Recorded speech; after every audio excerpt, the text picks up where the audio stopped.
हर हर महादेव दोस्तों, स्वागत है आप सभी का एक बार फिर से। मेरे देवादिदेव महादेव आप और आपके परिवार पर अपनी कृपा दृष्टि सदा सर्वदा बनाए रखें। दोस्तों, यदि आप अपने जीवन में सुख समृद्धि चाहते हैं, धन वैभव चाहते हैं, जीवन के हर क्षेत्र में सफलता पाना चाहते हैं, व्यापार में तरक्की चाहते हैं, नौकरी में प्रमोशन चाहते हैं, अपने बच्चों का भविष्य उज्जवल बनाना चाहते हैं, तो आप बिल्कुल सही चैनल पर आए हैं। यदि आप पहली बार हमारे इस चैनल पर आए हैं तो चैनल को सब्सक्राइब करके बेल आइकन जरूर दबाइएगा। दोस्तों, इस बार सावन का महीना 9 अगस्त 2025 से समाप्त हो रहा है। सावन के आखिरी दिन सर्वार्थ सिद्ध योग का शुभ संयोग बन रहा है। सावन के आखिरी दिन भी शिवालयों में शिव पूजन व जलाभिषेक के लिए शिव भक्तों की भारी भीड़ उमड़ती है। मान्यता है कि शिवलिंग पर कुछ चीजों को चढ़ाने से भगवान शिव प्रसन्न होते हैं और सुख समृद्धि का आशीर्वाद प्रदान करते हैं। साथ ही साधक को मनोवांछित फल भी मिलता है। तो आइए जानते हैं आज के वीडियो में कि सावन के आखिरी दिन यानी कि पूर्णिमा के दिन शिवलिंग पर हमको क्या चढ़ाना चाहिए, जिससे भगवान भोलेनाथ की कृपा हम पर हमेशा बनी रहे, उनका आशीर्वाद हमारे घर परिवार को मिलता रहे। दोस्तों, पहली चीज है जल। भगवान शिव के जलाभिषेक का विशेष महत्व है। मान्यता है कि शिवलिंग पर जल चढ़ाने से सुख समृद्धि आती है। यदि आप और कोई चीज अर्पित नहीं कर सकते हैं तो आप जल तो जरूर अर्पित करें।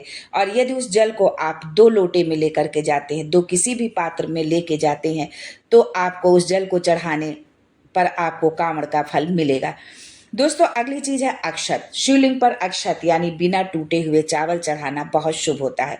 चावल जो है सुख समृद्धि का प्रतीक होता है, माता लक्ष्मी का प्रतीक होता है।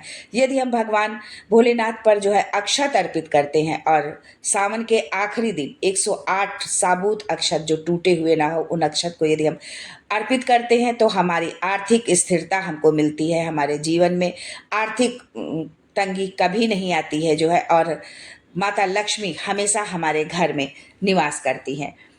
शहद शिवलिंग पर चढ़ाने से आरोग्य का वरदान मिलता है। यदि आप या आपके घर में आपका कोई निकट जो है बहुत लंबी बीमारी से जूझ रहा है तो आप इस सावन के अंतिम दिन पर आप भगवान भोलेनाथ को शहद जरूर अर्पित करें। शहद चढ़ाने से आरोग्यता का वरदान मिलता है और जो भी बीमारी है उस बीमारी से भी राहत मिलेगी।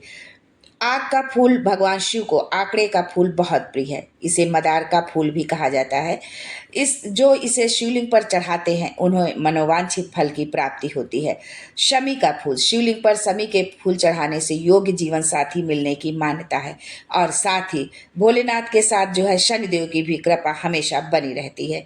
चीनी युक्त दूध यानी कि दूध, कच्चे दूध में आप चीनी मिला करके यदि भगवान भोलेनाथ को अर्पित करते हैं, इससे उनका जलाभिषेक करते हैं तो आपको मानसिक तनाव से मुक्ति मिलती है और सुख शांति की भी प्राप्ति होती है। गन्ने का रस। मान्यता है कि शिवलिंग पर गन्ने के रस से अभिषेक करने से भौतिक सुख संपदा में वृद्धि होती है और जीवन में वैभव व ऐश्वर्य आता है। यदि आप भी चाहते हैं कि आप एक अच्छा जीवन जिए, ऐश्वर्य भरा जीवन जिए, जो है आपके जीवन में भौतिक सुख संपदा हमेशा बनी रहे, भौतिक सुख साधन आपके जीवन में हो, तो आप गन्ने के रस से पूर्णिमा के दिन यानी सावन के अंतिम दिन पर आप गन्ने के रस से भगवान भोलेनाथ का अभिषेक जरूर करें। घी। शिवलिंग पर गाय का घी, देसी घी चढ़ाने से कार्यों में सफलता मिलती है और मन मुताबिक परिणाम भी प्राप्त होते हैं। यदि आपका कोई कार्य लंबे समय से रुका हुआ है या किसी कार्य में आपके देरी आ रही है, रुकावटें आ रही हैं, विघ्न बाधाएं आ रही हैं और किसी न किसी कारण से वो कार्य आपका पूर्ण नहीं हो रहा है, तो आप भगवान भोलेनाथ का जो है शुद्ध गाय के घी से उनका यदि आप अभिषेक करते हैं और साथ ही यदि आप घी से जो है ओम लिखते हैं जो है शिवलिंग पर, तो आपको जो भी आप चाहते हैं आपके मन मुताबिक आपको वो चीज़ें जरूर मिलेगी। अगली चीज़ है दोस्तों गंगा जल। भगवान भोलेनाथ पर गंगा जल से अभिषेक करने से जो है हमें पापों से मुक्ति मिलती है, क्योंकि गंगा जो है हमें जो है पापों से मोक्ष दिलाने वाली होती हैं, तारने वाली होती हैं, इस भवसागर से पार उतारने वाली होती हैं।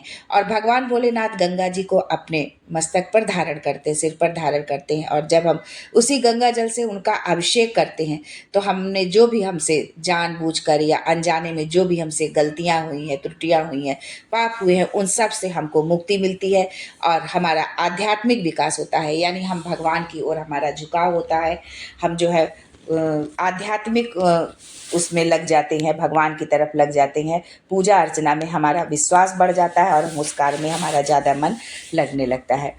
दोस्तों, गेहूं, शिवलिंग पर गेहूं अर्पित करने से संतान सुख, वैवाहिक सुख व पारिवारिक सुख मिलता है। यदि किसी भी जातक के संतान नहीं है, वो संतान चाहता है, या वैवाहिक सुख नहीं है, विवाह नहीं हो रहा है, या विवाह हो गया है और पति पत्नी में आपस में बनती नहीं है, इस तरह की यदि कोई समस्या है या परिवार में क्लेश बहुत रहता है, तो इसके लिए आप भगवान शिव पर जो है गेहूं जरूर अर्पित करें।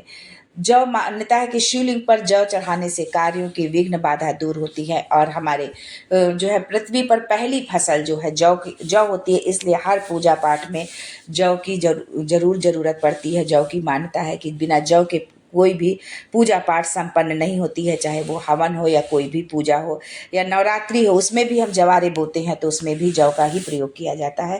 तो यदि आप भगवान भोलेनाथ पर जो है जौ चढ़ाते हैं तो आपके जो भी कार्यों में विघ्न बाधाएं आ रही उन वो बाधाएं सारी समाप्त होती हैं। दोस्तों, तिल, मान्यता है कि शिवलिंग पर काले तिल चढ़ाने से पितृ दोष शांत होता है और पितरों का आशीर्वाद मिलता है। यदि आपकी कुंडली में किसी भी तरह का पितृ दोष है या पितृ दोष की वजह से बहुत सारे काम हमारे बनते बनते रुकने लगते हैं, हमारे कार्य जो है पूर्ण नहीं होते हैं, तो जब हम तिल भगवान भोलेनाथ पर अर्पित करते हैं तो हमें अपने पितरों का आशीर्वाद मिलता है और यदि पितृ दोष है तो वो भी समाप्त हो जाता है। इसके साथ ही शनि के अशुभ प्रभाव भी कम होते हैं। यदि कुंडली में शनि की 7.5 चल रही है या ढैया चल रही है तो उसका भी अशुभ प्रभाव धीरे धीरे कम होने लगता है और जीवन में जो है ऊर्जा का संचार होता है। यदि भगवान भोलेनाथ को जब आप तिल चढ़ाते हैं तो आप इस बात का जरूर ध्यान रखें कि तिल को आपको ऐसे सीधे नहीं चढ़ाना है, पहले उसको पानी से गीला करना है, उसके बाद अपने हाथ की गादी पर रखकर, हथेली पर रख करके और फिर उसको शिवलिंग पर आपको उस तिल को अर्पित करना है। जो भी चीज़ हम अर्पित करते हैं उसका अर्पित करने का एक तरीका होता है कि किस ढंग से अर्पित करें, तभी हमें उसका पुण्य फल मिलता है। और यदि हम पूजा पाठ करते हैं लेकिन यदि हम सही तरीके से नहीं करते, सही विधि विधान से नहीं करते, तो उसका हमें फल तो मिलता है लेकिन उसका पूर्ण फल हमें नहीं मिल पाता है। इसलिए जो भी चीज़ आप अर्पित करें उसका अर्पित करने का एक तरीका होना चाहिए, एक ढंग होना चाहिए कैसे अर्पित करना है। बेलपत्र भगवान भोलेनाथ पर, बिना बेलपत्र के भगवान भोलेनाथ की पूजा अर्चना ही नहीं पूर्ण होती। तो हम भगवान भोलेनाथ पर जब बेलपत्र अर्पित करते हैं तो हमेशा ध्यान रखें कि बेलपत्र साफ सुथरी हो, कटी फटी नहीं हो, और जो उसका चिकना वाला भाग होता है वो जो है वो भगवान शिवलिंग पर जो है स्पर्श करता हुआ रखना चाहिए, यानी कि उल्टा हमें रखना चाहिए। यदि हम किसी कामना से यदि हम बेलपत्री अर्पित कर रहे हैं तो बेलपत्री की जो डंडी होती है वो जो है हमारे ओर होनी चाहिए, तो हमें बेलपत्र चढ़ाने का पूरा लाभ मिलता है। दूसरी बात यह है कि यदि हम कुछ भी नहीं कर रहे हैं, कोई भी साधन नहीं है हमारे पास, कोई भी सामग्री नहीं है, और फिर भी हम भगवान भोलेनाथ महादेव का आशीर्वाद चाहते हैं, तो यदि हम मंदिर जा करके और सिर्फ अपने खाली हाथ से ही हम भगवान को त्रिपुंड लगा देते हैं तो भी हमारी सारे मनोरथ पूर्ण होते हैं। और यदि ये भी नहीं है, यदि भगवान के भोलेनाथ के मंदिर के सामने से निकलते हैं तो भी हमें जो है उसका पूर्ण फल मिलता है। तो जैसे आपकी भावना हो, जैसे आपके पास समय हो, उस अनुसार आप अपनी पूजा को संपन्न करें। और यदि आप जलाभिषेक करते हैं, कुछ नहीं कर पा रहे हैं, सिर्फ मात्र जलाभिषेक करते हैं, तो ये जरूर ध्यान रखें कि जल चढ़ाते समय उसके छींटे आपके ऊपर नहीं आने चाहिए। इस बात का आप विशेष ध्यान रखें।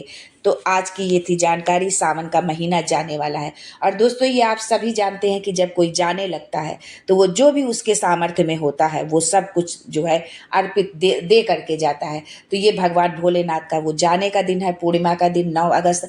और जो भी आप चाहते हैं महादेव से, तो यदि आप पूरी आस्था के साथ, पूरी विश्वास के साथ यदि आप उनसे मांगते हैं तो वो भोलेनाथ आपको जरूर दे करके जाएंगे। वो सर्वस्व है उनके पास, जो भी आप चाहेंगे सब कुछ आपको मिलेगा।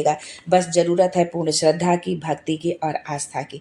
तो आज के लिए बस इतना ही। फिर मिलते हैं कुछ नया, कुछ अलग, कुछ अद्भुत लेकर। तब तक के लिए हर हर Mahadev and thanks for watching my video.